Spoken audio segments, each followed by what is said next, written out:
اس حوالے سے بہتر اطلاعات ملنی چاہیے کہ جو سینیٹرز اب تک اغوا کیے گئے ہیں وہ رہا کروائے جائیں۔ مولانا فضل الرحمان نے ساتھ یہ بھی کہا کہ وہ اپنے مسودے سے 1 انچ پیچھے نہیں ہٹیں گے، ہمارے ساتھ آئیے بات کیجیے، آئینی ترامیم کا معاملہ ہے، پورے ملک کی سیاسی جماعتوں میں اتفاق رائے پیدا کیجیے، جس کے بعد یہ آئینی ترامیم ہے انہیں منظور کروائیے۔ مولانا فضل الرحمان نے ساتھ یہ بھی کہا کہ اگر آپ نے فلور کراسنگ سے، دھوکہ دہی سے، خرید و فروخت سے، لوٹا کریسی سے، ضمیر فروشی سے آئینی ترامیم کروائیں تو پھر یہ میدان بھی حاضر ہے اور ہم بھی حاضر ہیں۔ یعنی مولانا فضل الرحمان نے احتجاج کی، بلکہ احتجاج سے پہلے اسمبلیوں سے استعفیٰ دینے کی، پارلیمانی سیاست سے دستبردار ہونے کی، اور اس کے بعد ایجیٹیشن کی پالیسی اپنانے کا عندیہ دیا۔ اور مولانا فضل الرحمان اس وقت وہ ان کے پاس ایک فورس ہے جو بڑی آرگنائزڈ فورس ہے، بڑی اسٹریٹ پاور ہے ان کے پاس۔ اگر یہ میدان میں آ گئی اور پاکستان تحریک انصاف ان کے ساتھ کھڑی ہو گئی تو پھر یہ وفاقی حکومت اور یہ فوجی اسٹیبلشمنٹ ان کے ہاتھ میں کچھ نہیں رہے گا۔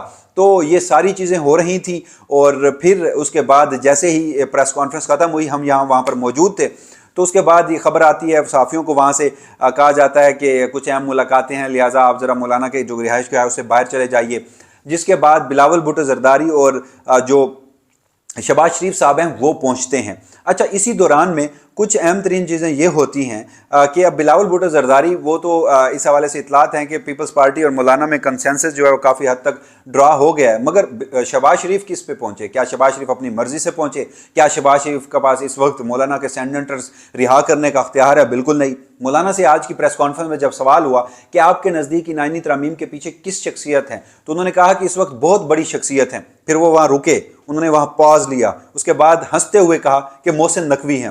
اب انہوں نے کوٹ اینڈ کوٹ محسن نقوی کسے کہا وہ آپ سب جانتے ہیں، اور اس کے بعد پھر اب شہباز شریف صاحب جو ہیں وہ آئے ہیں تو وہ اسی محسن نقوی کے کہنے پہ آئے ہیں۔ مولانا فضل الرحمان کو رام کرنے کی کوششیں کی گئی ہیں، مگر اب اگر کل کے روز جو کل صبح ہوتی ہے، جمعے کا روز ہے، مولانا فضل الرحمان کے سینیٹرز کو رہا نہیں کیا جاتا اور ان کے اوپر دباؤ کا جو سلسلہ ہے وہ برقرار رکھا جاتا ہے، تو پھر مولانا فضل الرحمان جو ہیں وہ ایجیٹیشن کی طرف جائیں گے۔ پھر یہ مسودہ، پھر یہ اتفاق رائے، پھر یہ کنسنسز، پھر یہ آئینی ترامیم بہت پیچھے رہ جائیں گی، جو کہ بہت حد تک اب رہ بھی چکی ہیں۔ مولانا فضل الرحمان نے جس طرح آپ کہہ لیجئے کہ انہوں نے جو مفتی محمود کانفرنس تھی میر پور خاص میں، اس میں جو انہوں نے اعلانات کیے تھے، آج انہوں نے اس کا واضح ٹریلر دکھایا ہے۔ اس موقع پر پاکستان تحریک انصاف کی جو قیادت تھی انہوں نے مایوس ضرور کیا کہ مولانا جو پی ٹی آئی کی قیادت کے ایم این ایز اور جو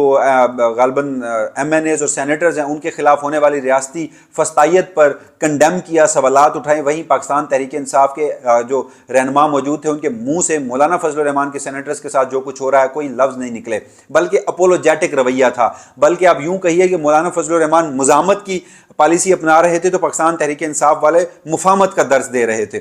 تو یہ ایک فلاح ہمیں نظر آیا، مگر اس کے بعد جو خبر یہ ہے، اب جو آج کے روز نسیمہ احسان صاحبہ کے ساتھ ہوا، ایک خاتون سینیٹر کو داد دیجئے کہ ان کا جو ہسبینڈ ہے وہ اٹھا لیا گیا ہے، ان کا جو ایک بیٹا ہے وہ اٹھا لیا گیا ہے، اب پارلیمنٹ لاجز میں ان کا جو لاج ہے وہ ایجنسیوں کے حصار میں ہے، اور ان کے جو دیگر بچے ہیں وہ وہاں پر محصور کر دیے گئے ہیں، اور سینیٹر نسیمہ احسان صاحبہ کو زبردستی سینٹ کے اجلاس میں بھیجا گیا ہے کہ آپ نے ووٹ بھی کرنا ہے اور آپ نے جو گزشتہ روز وزیر اعظم کی جانب سے دیا گیا عشائیہ ہے اس میں بھی شریک ہونا ہے۔ پھر وہ فلور آف دا ہاؤس آئیں اور وہ نہ کہتے ہوئے بھی بہت کچھ کہہ گئیں۔ تو صورتحال اب جناب یہ بن چکی ہے، تو اس حوالے سے اب دیکھنا ہے کہ مزید کل کا دن جو ہے وہ کیا رخ اختیار کرتا ہے۔ برل قومی اسمبلی اور سینٹ کا اجلاس بلایا گیا تھا، وفاقی کابینہ کا اجلاس بلایا گیا تھا، جو اب آپ دیکھیے گا کہ آج کے روز بھی ملتوی ہوگا، مزید ٹائم کے لیے ملتوی ہوگا، کیونکہ گزشتہ روز خبریں یہ چلوائی گئیں کہ مولانا فضل الرحمان کے ساتھ اتفاق ہو چکا ہے، اور اتفاق یہ ہوا کہ مولانا نے جو آج پریس کانفرنس میں جو اس وقت خواہش تھی اس ملک کی فوجی اسٹیبلشمنٹ کی، اس وقت حکومت کی خواہش تھی، اس خواہش کے مینار جو ہیں وہ گرائے ہیں، جو للکارا ہے، بغاوت کی دھمکی دی ہے، اس سے نیندیں اڑی ہیں، دوڑیں لگی ہیں، اور اس کے ساتھ ساتھ جو اور اس حوالے سے اطلاعات وہ یہ بھی تھیں کہ جو کچھ صحافی اور کچھ سیاستدان جو ہیں وہ کلیم کر رہے تھے کہ وداؤٹ مولانا فضل الرحمان جو ہیں وہ معاملات جو ہیں وہ سنجیدہ ہو چکے ہیں۔ اور وداؤٹ مولانا فضل الرحمان جو ہیں وہ وفاقی حکومت جو ہے وہ نمبر گیم حاصل کرنے میں کامیاب ہو چکی ہے۔ آج کے روز سینٹ کا اجلاس جو ہے اس میں آئینی ترامیم منظور کروائی جائیں گی۔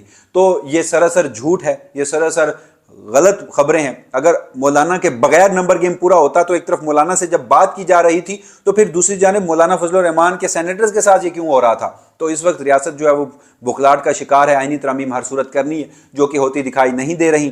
میں آپ کو بڑے عرصے سے تواتر سے کہہ رہا ہوں کہ مولانا فضل الرحمان اپنے سٹانس سے پیچھے نہیں ہٹیں گے، جو کہ آج تک نہیں ہٹے۔ میں آپ کو تواتر سے کہہ رہا ہوں کہ آئینی ترامیم کے لیے بڑی ہی ہارڈ کور قسم کی اٹیمپٹ جو ہے وہ کی جائے گی مگر کامیاب نہیں ہوں گی۔ تو آج کی تاریخ تک جب میں ویڈیو ریکارڈ کر رہا ہوں آئینی ترامیم کے لیے ماحول جو ہے وہ سازگار نہیں ہے۔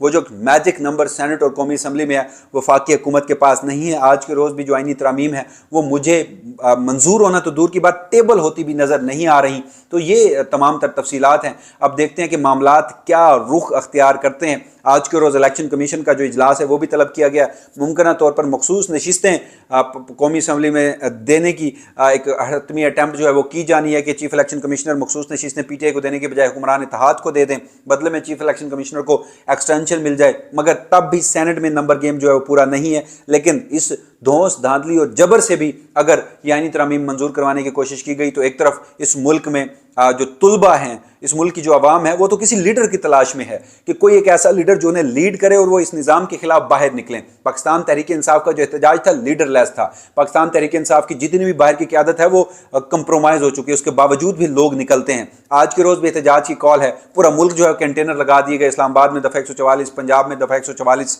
اور اس کے ساتھ ساتھ پاکستان تحریک انصاف کہ لوگ کتنے نکلتے ہیں۔